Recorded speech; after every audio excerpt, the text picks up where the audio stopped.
Cinema ఇది అంతం.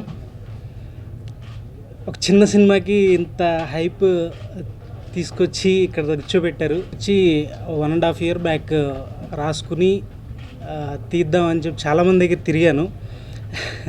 కానీ ఎక్స్పీరియన్స్ ఏంటి, ఏం చేసావు, ఏం షార్ట్ ఫిల్మ్స్ తీసావు, ఇయే అడిగారు. తర్వాత ఇంకా డిసైడ్ అయ్యాను, సరే తీద్దామని. సో డాడీని అడిగాను. కొంచెం ఫైనాన్షియల్గా బర్డెన్ ఉన్నా ఎప్పుడూ అడగంగానే ఆయన కూడా కొంచెం సపోర్ట్ చేశారు. అలా స్టార్ట్ అయిందండి.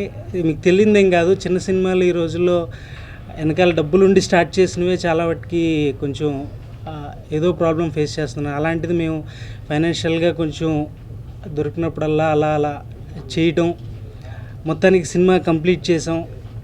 చాలామంది అన్నారు ఇక కష్టం అని, బట్ చేసామండి. మొత్తం మీద ఇక్కడ దాకా వచ్చాం. రిలీజ్ 7వ తారీఖు, జూలై 7వ తారీఖు. తర్వాత ఆర్టిస్టులు కానీ, దాని తర్వాత నా క్రూ కానీ నాకు చాలా అంటే చాలా నాకు ఎనర్జీని ఇచ్చారు. నిజంగా నాకే చాలా కొంచెం ఫాస్ట్గా చేస్తుంటాను, అలాంటిది వాళ్ళు నాకు బాగా సపోర్ట్ చేశారు. అంతం సినిమా కళ్యాణ్ చేశాడు. అతను నా దగ్గరికి వచ్చి కథ చెప్పాడు. నేను సినిమా చూపించమని అడిగాను, అతను చూపించను అన్నాడు. కానీ ఆ ప్రోమో చూసిన తర్వాత, స్టిల్స్ అవి చూసిన తర్వాత సినిమా డెఫినెట్గా పే చేస్తుంది, దీంట్లో ఏదో తెలియని కరెంట్ ఉందని అనిపించిందండి. సరే నేను కొంత అమౌంట్ ఇచ్చి ఆ సినిమా కమిట్ అయ్యాను. కమిట్ అయిన తర్వాత నేను ఒక పేపర్ యాడ్ ఇస్తే, ఆ యాడ్ అంటే చాలామంది చెప్తుంటారండి, మా సినిమాకి 3 జిల్లాల నుంచి 4 జిల్లాల నుంచి 10 మంది 5, 6 ఇలా వెంటపడ్డారండి అని. అది ఒట్టుదో నిజమో నాకు తెలియదు, కానీ నా సినిమా గురించి మాత్రం ప్రతి జిల్లా నుంచి కూడా 3, 4, బెంగళూరు లాంటి సిటీ నుంచి కూడా 9 మంది ఫోన్లు చేసి 3 డబ్బులతో వచ్చి వేడివేడిగా ఆ సినిమాని కొన్నారండి. అన్ని జిల్లాలు క్లోజ్ అయిపోయిందండి. రేపు 7వ తారీఖు ఆ సినిమాని రిలీజ్ చేస్తున్నాం.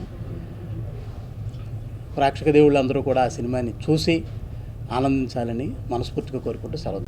అంతం సినిమాలో నాది ఫుల్ ఫ్లెజ్ నెగిటివ్ క్యారెక్టర్. సినిమా చేయడం చాలా ఆనందంగా ఉంది. And thanks Kalyan for giving me an opportunity to be a part of this film. చిన్న సినిమాలు ఏంటంటే ముందుకు ఇప్పుడు కంపేర్ చేస్తే ప్రతి వీక్ ఒక 2-3 చిన్న సినిమాలు రిలీజ్ అవుతున్నాయి. It's a good sign actually. ఆ సినిమాలు రిలీజ్ అవ్వడమే కాకుండా సక్సెస్ కూడా అవ్వాలి. ఎందుకంటే ఇప్పుడు మంచి కాన్సెప్ట్ బేస్డ్ మూవీస్ అవుతే సక్సెస్ అవుతాయి. మనం ఏంటంటే ఆడియన్స్లో ఒక అభిప్రాయం క్రియేట్ చేయాలి, చిన్న సినిమాలు కూడా బాగుంటాయి అని. ఎందుకంటే సినిమాలు రిలీజ్ కావడం కాదు, చిన్న సినిమాలు సక్సెస్ అవుతే కూడా మనకంటూ ఒక చిన్న సినిమాలో ఒక డిఫరెంట్ సెగ్మెంట్ అవుతుంది. ఫర్ ఎగ్జాంపుల్ గుజరాతీ మూవీస్ ఉన్నాయి, మరాఠీ ఫిలిమ్స్ ఉన్నాయి, భోజ్పూర్ ఫిలిమ్స్ ఉన్నాయి. వాళ్ళందరికీ మెయిన్ స్ట్రీమ్ హిందీ మూవీ అయినా, మన దగ్గర కూడా తెలుగు మెయిన్ స్ట్రీమ్ మూవీస్ ఉన్న చిన్న మూవీస్కి ఒక సపరేట్ ఒక సెగ్మెంట్ అనేది క్రియేట్ అయితే there are so many talented people, good directors, good artist, వాళ్ళందరూ దే all get employed. And I would like to congratulate and all the best for the entire cast and crew of Antha movie. So Kalyan చాలా కష్టపడ్డాడు ఈ cinema కోసము. Cinema తీయడం ఒక ఎత్తు, దాన్ని రిలీజ్ చేయడం ఒక ఎత్తు, తర్వాత సక్సెస్ కొట్టడం ఒక ఎత్తు. So Kalyan you have cross 2 steps and I'm sure 3rd step కూడా క్రాస్ అయ్యి డెఫినెట్గా సినిమా సక్సెస్ సాధిస్తాడు. అతనితో పాటు మా అందరికి కూడా ఈ సినిమా ఒక టర్నింగ్ పాయింట్ అవ్వాలని నేను మనస్ఫూర్తిగా కోరుకుంటున్నాను.